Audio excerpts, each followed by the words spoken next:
Davis Show. I Married Joan, America's favorite comedy show, starring America's queen of comedy, Joan Davis, as Mrs. Joan Stevens.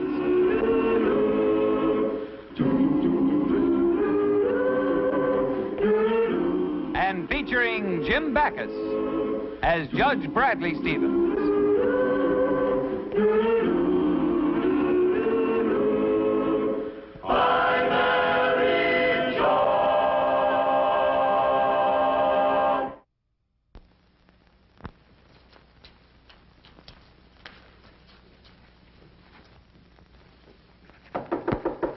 Come in.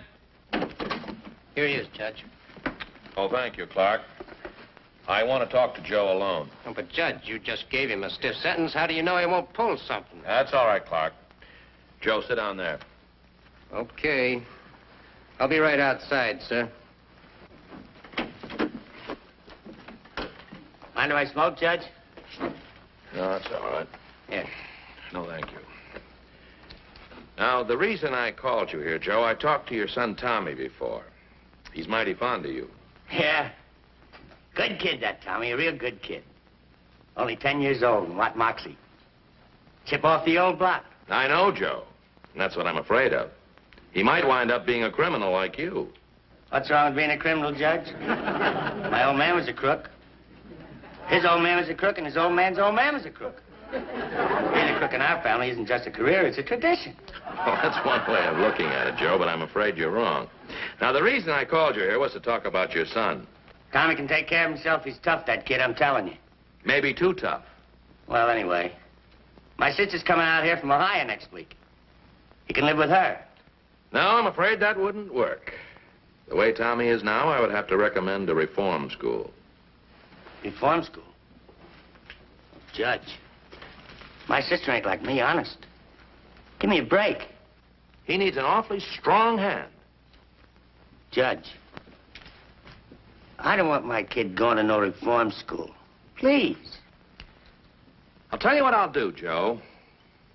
I like Tommy, and, well, if it's all right with my wife, I'll take him home with me to visit for a week until your sister arrives. Then if I see any hope for Tommy, I'll let your sister have custody of him. Thanks, Judge. You take him. And thanks again. Say, I better start getting dinner ready. No, I'm not going to fuss. Today's the day I just take all the odds and ends out of the refrigerator, put them together, and serve it. I call it Hungarian goulash. I know it isn't Hungarian goulash, but how can you prove it? I get by with it with Brad. He never knows what he's eating half the time anyway. The only danger is he might like it too much, ask me to make it again, and I'm dead. Think I'm dead anyway. Goodbye. Well, sweetheart, how are you? Hello, dear. Oh, I hope you never guess what I'm having for dinner tonight. Joan, there's something I want to discuss with you. Well, what is it, Brad? Well, it's just I don't know how to break it to you. Break it? Why? Well, look, honey, let me put it this way. It seems to me that a nice home like this is, Yes? well, it would be a wonderful environment for a child. A child? Oh, Fred, darling. Yes, it would be wonderful, wouldn't it? I know I'd like coming home tomorrow and finding a kid around the place. Tomorrow? I know on such short notice it'd be tough on you. It's practically impossible. Joan, what are you talking about? A child. Maybe a little girl. No, it's a boy. You trying to do? Run this whole thing? Why can't you be like any other man and stay in the waiting room and be told? Joan. All right, you have the baby and I'll pass out the cigars. Listen, Joan, a 10-year-old boy is coming to visit us for a week. What? That's what I've been trying to tell you. You know, it's just starting to get a yen for sour pickles.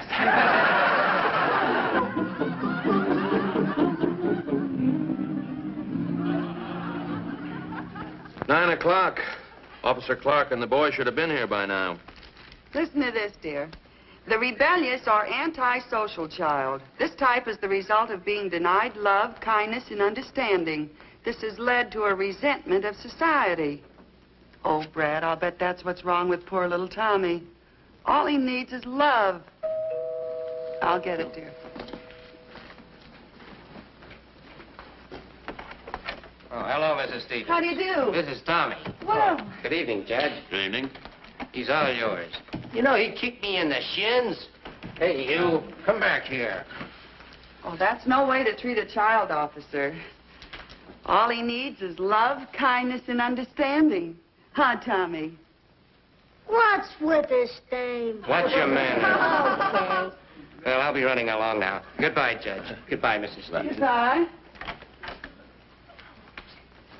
Yes? Oh, I just wanted to remember this place as it was.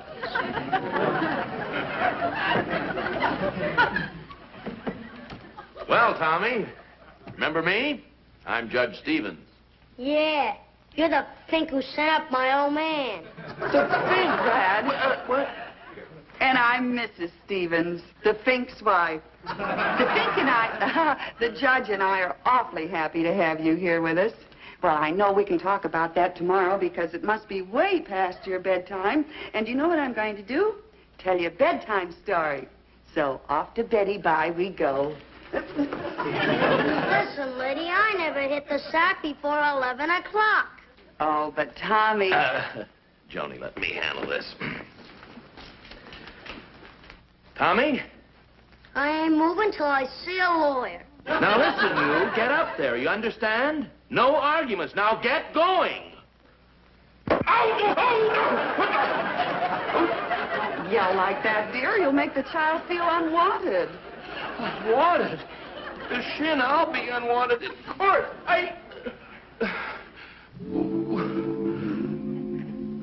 But nobody hits the hay this early.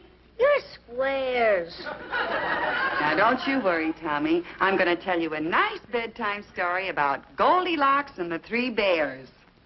I think I'll go out for a smoke. I'll go with you. Okay.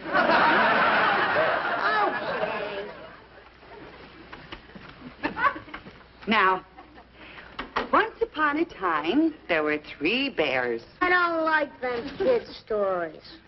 Well, what kind of stories do you like? Real stories, like my pop used to tell me. I can just imagine what they were like. All right, Tommy, I'll tell you a real story. Once upon a time, there was a beautiful doll by the name of Goldilocks. And 3 bookies, Manny, Mo, and Sam. Manny was a great big bookie. And Mo was a medium-sized bookie. And Sam was a teensy-weensy bookie. Only took 50-cent bets. Now, Sam wanted to be a great big bookie like Manny. He also had a yen for Manny's girl, Goldilocks. Dames, they always make trouble. Well, one night they're all sitting around in Joe's diner, eating their curds and whey, and in walks great big Manny, and he pulls a rod. All right, you guys. I'm taking over the South Side, see? From now on, see? What I say, see, goes, see? Now, if there's anybody that has any objections, let's hear from him now, see?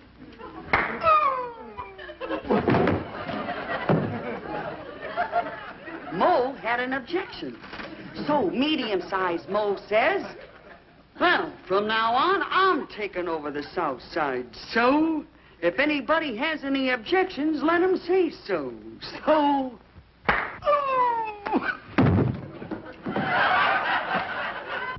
Sam had an objection.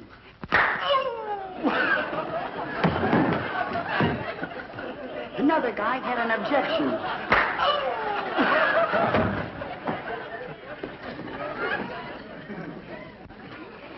Finally, there was nobody left but Goldilocks.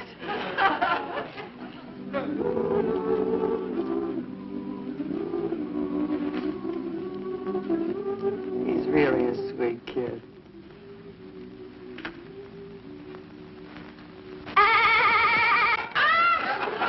Now I'm taking over the South Side.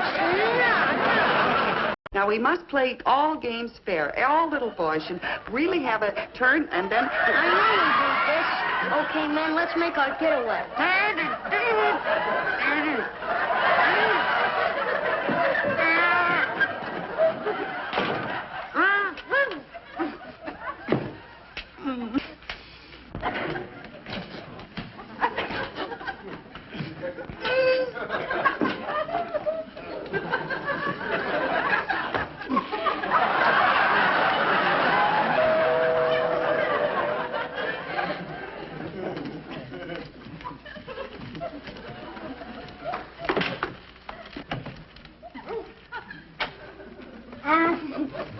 Pardon me, lady, for bothering you like this, but I got... Oh, if you're busy, I can come back later. Oh, yeah. What did you say? Oh, thanks. There were 3 boys, and we were playing a game. I thought I saw those kids come out of here. You see, I've got my vegetable truck parked down the street a ways. 2 of those kids come along, they asked me the price of the cauliflower, while the third one swipes a basket of tomatoes. Say, do those kids belong here? Well, I can explain. You see, my husband is a judge, and he sent this man to prison. All I want to know this is, do prisoner has those a son, and he's going to stay here with us for a while. And then his Look, aunt is do going to those pick him up kids because belong- we're trying to show him that it's much better to live in a place like this and be cornered. Do those kids belong here? Well, in a way, yes, but I don't really think that you should... Who's going to pay me for the tomatoes? Well, I don't know why I should be responsible for the tomatoes, because I... Look, lady, somebody's got to pay me for the tomatoes. All right, I'll pay you for them. But why should I be... That'll be $1.39, okay? Okay. Hey, you know, that's all right. I think I'll get one of those for my wife. What those kids wanted were those tomatoes. How should I know, lady? I'm just chasing those kids, and they climb up on your roof. I'm sure they're not going to eat the tomatoes. They can't... I see it. Oh, that's what they're doing with the tomatoes. And that's what happened this morning, Brad. I never heard of such a thing. The little monster? Well, after the vegetable man untied me and I got Tommy home, he promised to be good. So I decided to take him to a movie. What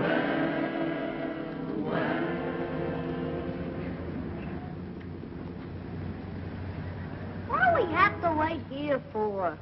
Well, the box office isn't open yet, dear. It won't be long. Oh, Mother, look at that big red truck. Oh, yes. It's just like the little one you have at home, isn't it, Bernard? Bernard! There's another truck, dear, but it's not the same color, is it? No, Mother. What color is it, precious? Gray. And what else, sweetheart? Black. My, there are a lot of trucks, aren't there? Mommy, Mommy, my lollipop, my lollipop. It's gone.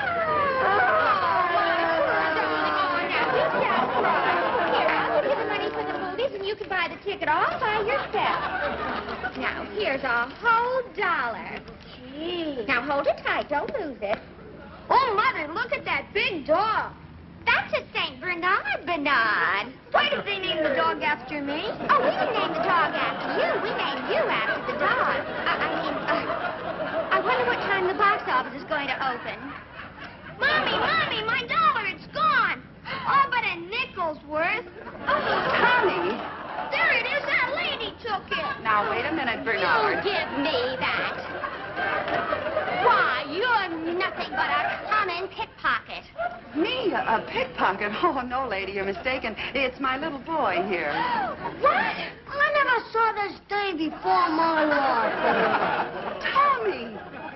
Please, lady, my name is Marvin, and I'm on my way to dancing school.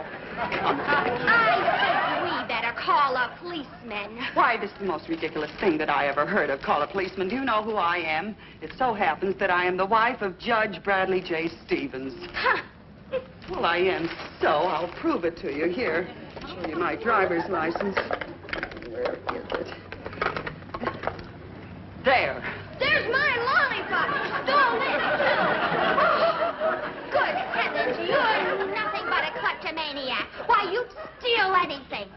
Now this has gone far enough. The idea of me stealing a lollipop, why, I never heard of my flavor. There's a pickpocket here! Boy, I'll sue you for slander. How dare you say anything like that? You are... Oh, shut up, Bernard! How dare you?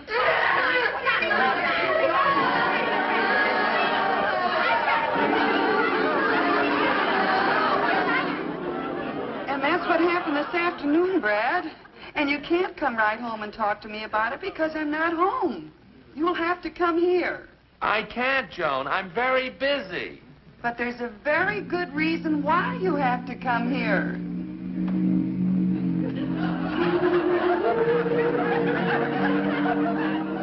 Brad, you can't keep Tommy locked in his room all night.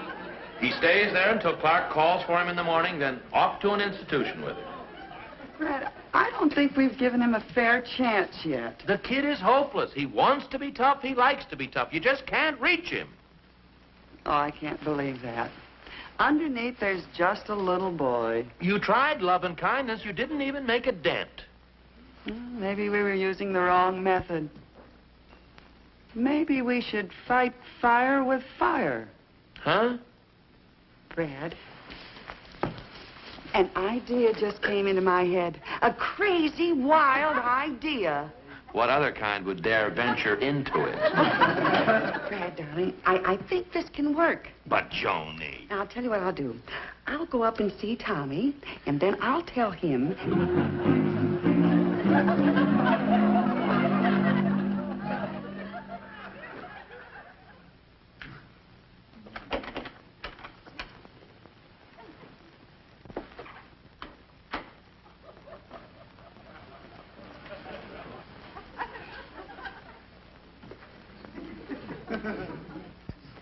Yes, you'll do. Huh? I wasn't sure that you were tough enough, but what you did today convinced me. You're the little man for the job, all right. What job, Mrs. Stevens? I'm tired of this kind of living. I'm sick of it, do you hear? Sick, sick, sick. I like your kind of living. What do you mean? A life of crime. And I've planned the perfect crime. The judge is very wealthy. And he has big, fat insurance policies. Oh, they're fat. Big and fat. And you and I are going to get rid of him. You mean murder the judge? Such a bright boy. Such a bright little boy. And so fat. You want to kill your own husband? I was going to get someone else to do it, but the judge has been so nice to me, I'd rather do it myself. And you're going to help me. Honest, Mrs. Stevens, I don't want to do nothing like that. I never done nothing like that, and my pop never done nothing like that neither. But I thought you were tough. Very tough. And fat. Well, gee, I don't know. What? Are you with me, or are you chicken? Fat. Or chicken fat? Well, good. I knew you'd do it. Tonight's the night. Tonight?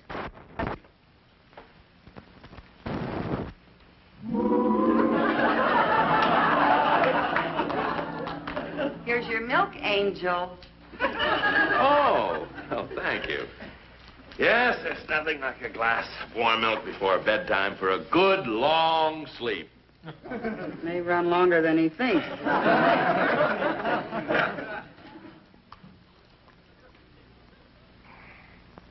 Oh, what's wrong? My stomach! Everything is going dim. Well, you might as well know it. Tommy and I poisoned you. Didn't we, Tommy? Oh.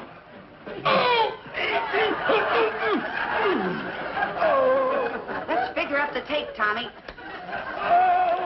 Oh, I'm going. Everything turning black. Let's see, 8,000 in bonds. Insurance, 20,000. Cash. Hey, you're not dead yet. How much cash you got? Oh, the pain! The pain! $7,000. The pain! I'm going! Wristwatch, $100. Oh, everything's turning black. I'm going. All right, so go already. Go, man. Go.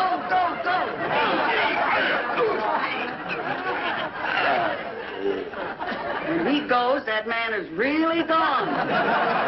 Come on, Tommy. Let's divvy up the take. I don't want any. I thought you were tough. How could you do that to the judge? Tommy, you're crying. Well, I like the judge. He was nice to me. I thought you were nice, too, but you're not. But I thought you didn't like nice people. Well, I was starting to. Go ahead and cry, Tommy. Little boys don't have to be tough all the time. Sometimes it's good for them to cry.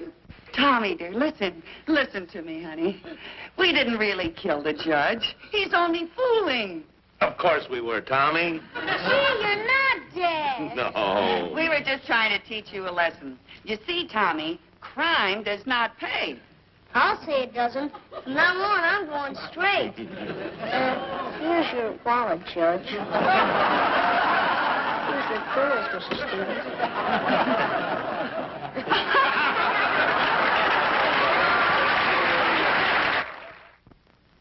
Joni, I've certainly got to hand it to you. You handled Tommy just right. Well, you weren't so bad either. What an actor you are. What a wonderful job of dying. Oh, I always did consider myself quite an actor, Joni. Mask and wig in college. Best Hamlet they ever had. Soliloquy. To be or not to be? That is the question. Alas, poor Yorick. I knew him well. Tomorrow, and tomorrow, and tomorrow creeps on this petty pace. Wait! Is there blood upon this dagger? What to do to take arms against a sea of trouble? Brad. By opposing, end them. A pound of flesh, I say, or struggle off this mortal coil on me dagger. Brad. What? You're dying again.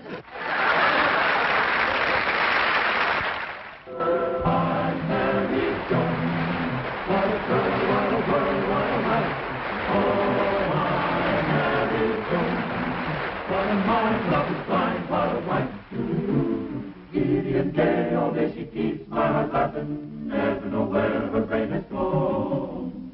To each his own, and deny that's why I married Joan. To